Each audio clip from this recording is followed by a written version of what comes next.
하는 제목으로 말씀 나누겠습니다. 심리 치유 사역을 하고 계시는 우리 정태기 교수님 책에 나와 있는 얘기인데요.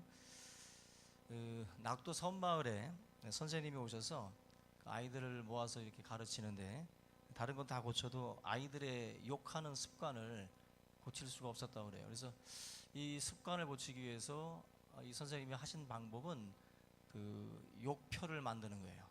그래서 욕표를 만들어서 아이들에게 이제 일정한 분량씩을 다 나눠주고, 아이들이 만약에 욕을 하면 그걸 이제 뺏는 식으로, 그래서 이 욕표를 많이 가지고 있는 어린이는 상을 주고, 욕표가 이제 가장 적게 남은 아이들은 욕을 많이 했다는 증거니까 벌을 내리는 그런 식으로 해가지고 이 아이들의 욕설 습관을 고치기 위해서 나름대로 이제 노력을 했다고 그러는데요. 근데 이 당시에 이 한 학생이 정태기 교수인데요. 정태기 교수가 어렸을 때 이 선생님으로부터 욕표를 받고 이제 이 표 관리를 해야 되는데 그 당시 때 입에서 욕이 굉장히 많이 나왔던 것 같아요. 우리 교회도 한번 욕표를 한번 나눠도 부리면 재밌을 겁니다. 점심을 주냐 마냐 이거 가지고 욕표를 가지고 그렇게 이제 관리를 했는데 마지막 한 장 남았답니다. 마지막 한 장이 남아서 이제 집에 가서 이 욕표를 이제 가지고 갔는데 동생들이 또 속색이니까 야 이 새끼 하면서 욕을 한 거예요. 그랬더니 갑자기 자기 집 창문이 열리더니 친구 놈이 내놔 그러래요. 잠복 근무한 거예요. 잠복 근무 하도 욕을 많이 하니까 따라와서 이제 잠복 근무를 해서 표를 또 받아간 거예요. 결국 한 장도 남질 않고 자기는 결국 이제 빈터터리가 돼가지고 그 다음날 학교를 갔는데, 자기 생각에는 그래도 우리 시골 아이들이 다 욕을 많이 하니까, 저도 어렸을 때 제가 알던 당시에 독쟁이고개 살던 애들 같은데 남자들도 아니고 여자애들이었는데 약간 좀 불우한 환경에 있던 애들 같아요. 그런데 욕을 하는데 저는 듣도 보도 못한 욕들을 우리 때는 욕이란 욕은 다들 하면서 살았던, 남부럽지 않게 살았던 그런 사람들인데 부러울 정도로 욕을 많이 하는 거야. 그냥 욕을 노래로다가 만들어서 욕을 하는데 진짜 입에 담을 수 없는 욕들을 하는 거예요. 그래서 지금도 제가 기억이 날 정도로 그 정도로 욕을 많이 했는데, 시골 아이들 섬 아이들 욕 어마어마하게들 아마 하면서 클 겁니다.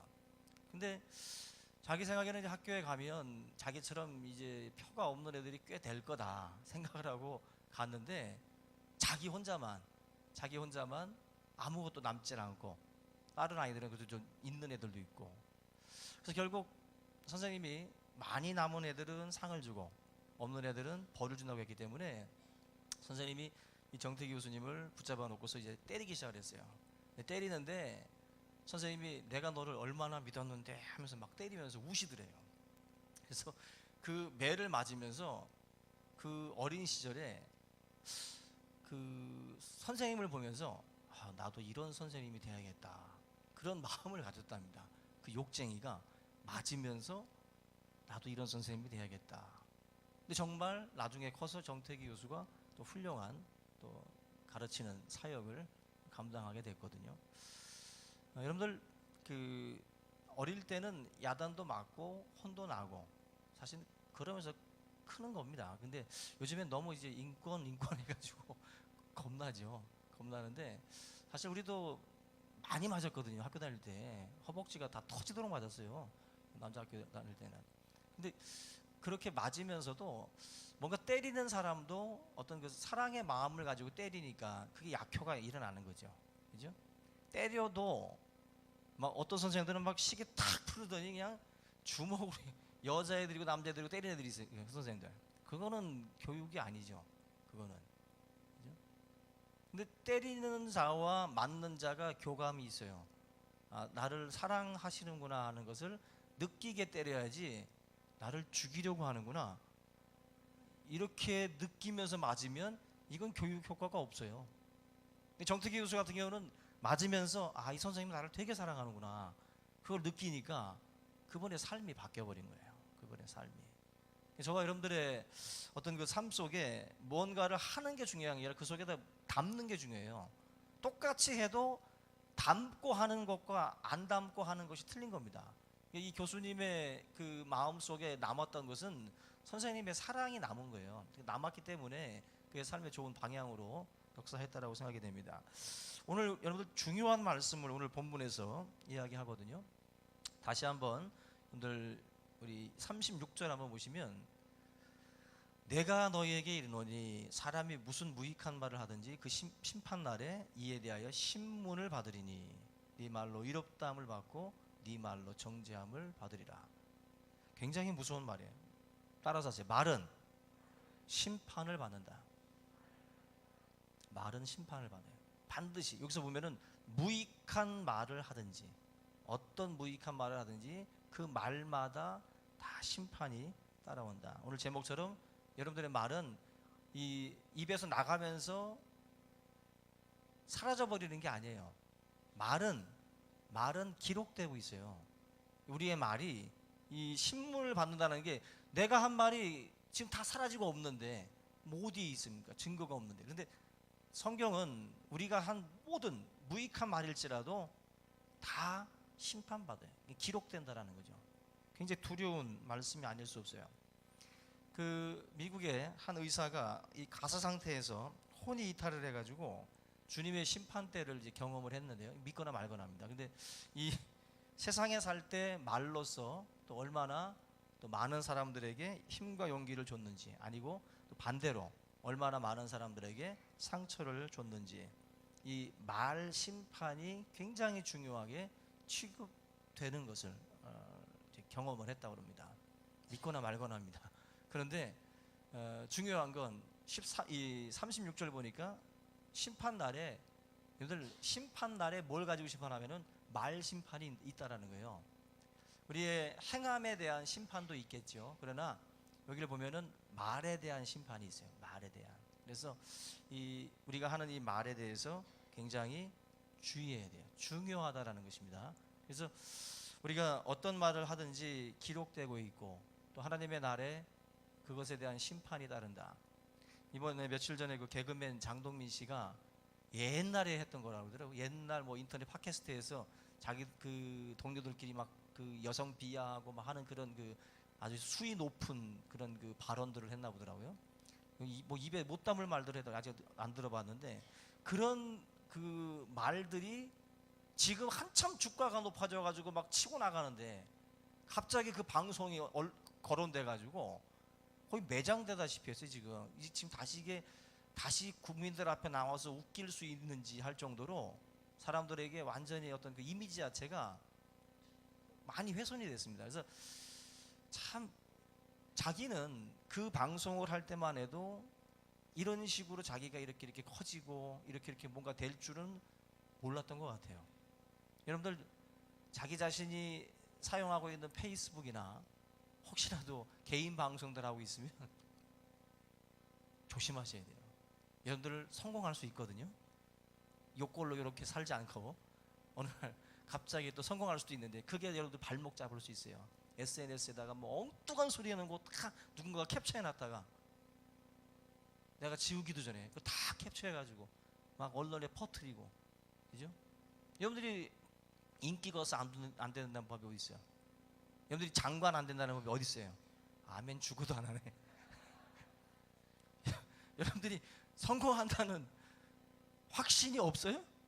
그럼 막 써도 돼. 근데 여러분들 하나님 앞에 또 심판날도 있고, 또 우리가 이 땅에서도 또 성공할 수도 있는 것인데, 그런 뭐 나오는 감정이라고 다 터뜨려 놨다가 나중에 주워 담지도 못할 것 같아요. 지금은 여러분들 내가 나중에 그걸 다 삭제해도 소용없다고, 남들이 다 이거 캡처해 놨다가 다 띄워내니까요. 내가 지워놔도 남들이 갖고 있다니까 지금 그걸.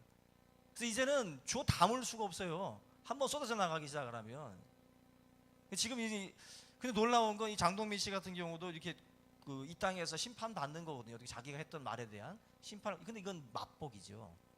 그건 정말 맛보기에 불과한 거고, 우리가 했던 말에 대해서 성경은 신문을 받는다라고 말씀을 해요. 무슨 무익한 말을 하든지. 두려운 말씀입니다. 여러분, 말은 그만큼 내가 한 말이 요 안에서 그냥 끝나는 게 아니기 때문에 그 심각성을 말씀하는 거예요. 말이라는 것이 남에게 악영향을 줄 수도 있고 선한 영향을 줄 수도 있어요. 심판이라는 것은 우리가 어느 쪽으로 기울어지는 말들을 했는지를 보겠다는 거거든요. 너가 세우는 자였는지 파괴하는 자였는지를 보겠다는 거예요.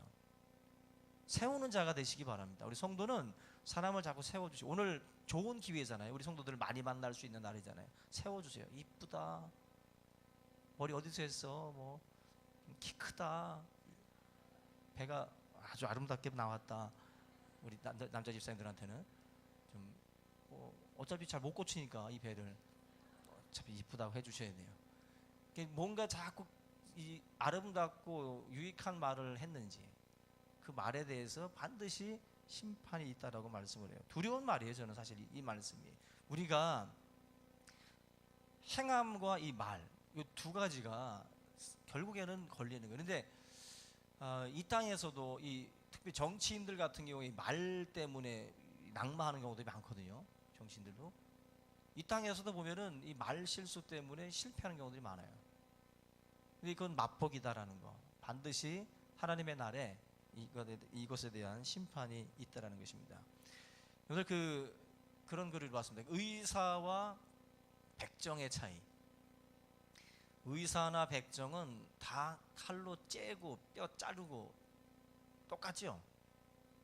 근데 의사와 백정의 차이가 있는데, 백정은 자르고 막 그러는데 백정은 싸매지는 않는다는 거죠. 근데 의사들은 같은 일을 하지만 의사는 싸매는 데에 더 시간을 들여요. 싸매는 데에. 그런 것을 보면 우리의 말도 그래요. 어떤 분들은 너무 정의로워서, 너무 의로워서 막 난도질을 합니다. 정의가 살아야 된다면서 막 죽여요. 막 너 잘못했다, 여기 팔 자르고, 너 이번엔 너 눈이 안 좋네, 눈 찌르고, 너 발모가지가 딱 자르고, 막 사정없이 내리치는 거죠. 공의와 정의를 가지고 막 내리치는데 문제가 있어요. 여러분들, 예수님이 가장 싫어했던 사람이 누구냐면은 바리새인들이에요. 바리새인들은 막 공의, 정의 막 이런 거 외치던 사람들입니다. 막 사정없이 막 내리치는 사람들이에요. 이 사람들에게 문제는 뭐냐면은 싸매는 은혜가 없어요. 싸매는 은혜. 사람들을 품어주는 은혜가 없다고. 품어주는. 공의의 칼날만 있지 사랑의 이 품이 없어요. 우리의 말이라는 것이요, 지금 보면은 내가 하는 말을 가만히 한번 살펴보셔야 돼요. 자기 스스로가. 내가 지금 어떤 사람들의 잘잘못을 자꾸 이렇게 시시비비를 가리거나 막 이런 판단하고 뭔가 이렇게 뭐랄까, 이게 좀 잘라내는 어떤 그런 식의 어떤 그 말들을 많이 사용을 하는지, 아니면 싸매주는 어떤 쪽으로 가고 있는. 그러니까 여기서 우리의 직업이 나눠지는 거예요. 백정이 되든지 의사가 되든지. 누가 자꾸 난도질하면 저건 백정이네 생각하시면 됩니다. 근데 자꾸 싸매주고 뭐 냉철하게 지적도 해주지만 또 잘 싸매주기도 한다면 그 사람은 의사예요. 의사. 여러분들이 백정 되고 싶으세요? 의사 되고 싶으세요? 영적 기왕이면 이제 싸매주고 이제 그런 역할들을 우리가 하셔야 되겠죠.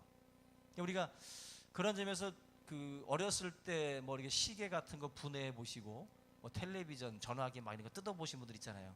뜯는 건 좋은데 조립이 가능해야지, 그죠? 분해는 좋다 이거예요. 근데 이 조립을 못하는 놈이 괜히 뜯어놨다가는 이거 망치는 거거든요. 사람에 대해서도 똑같은 거예요. 싸맬 줄 모르면 건드리지도 말아야 돼요. 네? 자기가 그 사람에 대해서 뭔가 좀 지적을 해줄 수 있으면 싸매주고 같이 뭔가 이렇게 마음을 이렇게 맞춰나가는 어떤 그런 노력들이 있어야지, 그것 자체를 전혀 하지도 못하면서 자꾸 분해만 하려는, 남들을 자꾸 판단하고 분석하고 그것만 하고 있어요. 안 됩니다. 다시 껴 맞출 수 없으면 건들지도 말아야 되는 거예요. 어떻게 보면은 우리의 삶에 오늘 이 말씀이 주는 교훈이 크다고 생각이 돼요.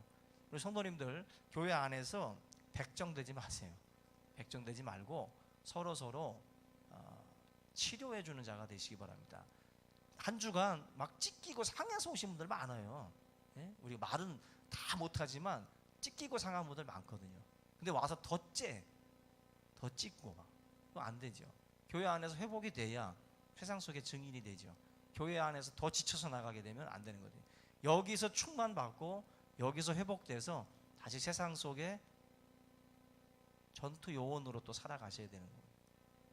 우리가 그런 점에서 정의를 주장하는 것도 좋지만 요즘에 인터넷을 보게 되면 바리새인들이 많아요. 혼자 의로와 빈정거림이 많잖아요. 세상에 대해서 빈정거리고 교회에 대해서 빈정거리고 또 연예인에 대해서 빈정거리고 하여튼 남의 일에 이 빈정거리는 사람들이 많습니다. 혼자 의로와 혼자. 중요한 건 그런 사람들은 얼마든지 있어요. 이 빈정거릴 수 있는 사람들은. 근데 문제는 이 백정 같은 일을 하지 말고 싸맬 수 있냐는 거죠. 싸맬 수 있느냐. 그걸 우리가 봐야지 세상 향해서 비판하는 것을 지성으로 알고 있어요. 예? 누군가의 잘못에 대해서 지적하는 것을 대단한 지성으로 알고 있습니다. 그 잘못이에요. 저와 여러분들이 하나님의 말씀을 통해서 공의의 칼도 있어야 되지만 사랑의 이것이 있어야 돼요. 그래서 하나님은 두 가지를 다 가지고 계신 분이에요. 공의로우셔서 때리기도 하시지만 또 다시 싸매시기도 하시는 분입니다. 저와 여러분들이 그런 하나님의 속성들을 놓치지 말고 여러분들의 사역에도 공의와 사랑을 함께 이루어갈 수 있기를 주님의 이름으로 축원합니다. 마지막으로는 여러분 창세기 12장 3절 말씀을 제가 잠깐 드릴게요. 창세기 12장 3절에 보면은 하나님이 아브라함한테 하신 말씀인데 이런 말씀을 합니다. 너를 축복하는 자에게 내가 축복하고 너를 저주하는 자에게 내가 저주하겠다. 이 말은 뭐냐면은 아브라함은 믿음의 조상이거든요. 믿음의 조상인데 너를 축복하면 내가 그 사람도 내 축복해 주게 했어요. 그래서 너를 건드리면 너를 저주하면 그 사람을 내가 저주해 주겠다. 아브라함의 믿음의 조상이라면 우리 또한 예수님을 믿는 믿음의 자녀이기 때문에 이 말씀은 엄청난 말씀이에요.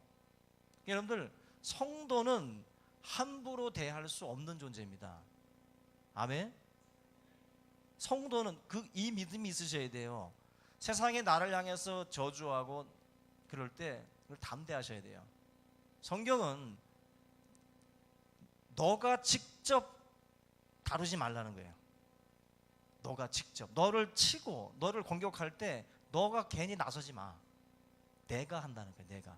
내가 그를 건드리고 내가 너를 축복하는 자에게 내가 그를 축복해 주겠다. 하나님이 다 다스려요. 성도를 함부로 대하는 것은 자기 무덤 파는 거예요. 아멘이죠. 저를 함부로 건드리지 말라고. 여러분들도 제대로 믿고 있으면 하여튼 제대로 믿는 사람을 함부로 욕하고 함부로 건드리면 그 하나님한테 맞습니다. 그런 믿음이 있으셔야 돼요. 아멘. 하여튼 저 함부로 건드리지 말라고. 여러분들도 서로 함부로 건드리지 마세요. 함부로 욕하지 말라고. 이 사람이 만약에 아브라함처럼 믿음의 사람이라면 무슨 말이에요? 내가 저주한 만큼 내가 저주받는 거예요. 그리고 내가 이 사람을 축복해주면 나를 축복해 주시는 거예요. 그러니까 주일날 만나면 하여튼 복 받고 싶으면 서로 다 복을 내리라고. 서로 축복하시고. 그게 지혜로운 거예요. 그게 지혜로운 거예요. 그러니까 결국 우리 성도는 말로 축복받고 말로 저주받아요. 예? 우리가 내뱉는 대로 돌아오는 거예요. 내뱉는 대로. 오늘 하루 우리가 만나는 모든 사람들에게 복을 나누시기 바랍니다. 그래서 여러분들의 말이 마지막 그날에 신문을 받는다라는 거, 이거 꼭 기억하셔서 모든 것보다 이 말에 대한 그 주의를 기울이는 그런 한 주가 될 수 있기를 주의 이름으로 축원합니다.